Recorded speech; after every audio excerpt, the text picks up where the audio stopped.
Que a paz do Senhor esteja com cada um de vós, em nome de Jesus. Então vamos, com o auxílio do Senhor, estudar a lição de domingo, que tem como tema a profanação do templo. Aqui nós vamos aprender qual era a situação que predominava no templo no início do ministério público de Jesus. Então nós vemos aqui que os judeus, quando Jesus subiu a Jerusalém, ele tinha muito barulho no templo. No livro de João, capítulo 2, versos 13 e 14, diz que havia ovelhas, bois, vacas, pombos e os cambiadores também. Então, o que aconteceu quando Jesus chegou ao templo? Essas pessoas negociavam, essas pessoas tinham animais ali, tinha um câmbio, que havia a troca da moeda estrangeira para a moeda do templo, que era o siclo. Todos os judeus pagavam meio siclo anualmente. Então havia o negócio, havia o câmbio, havia os animais, de forma que havia muito barulho ali. Os negociantes exigiam preços absurdos pelos animais, porque todos os que vinham, que não tinham trazido de algumas regiões distantes, não tinham trazido os seus animais para o sacrifício, compravam ali no pátio do templo.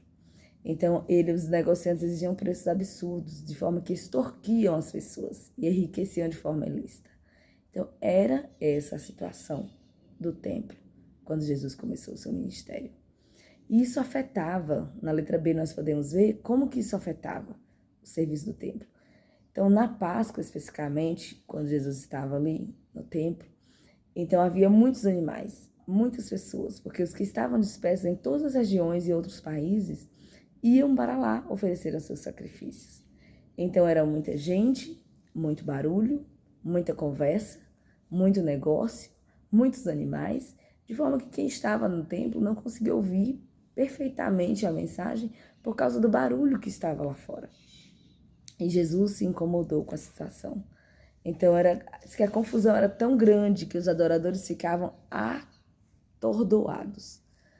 E as palavras dirigidas ao Altíssimo se perdiam em meio ao alvoroço que invadia o templo. Era essa a situação.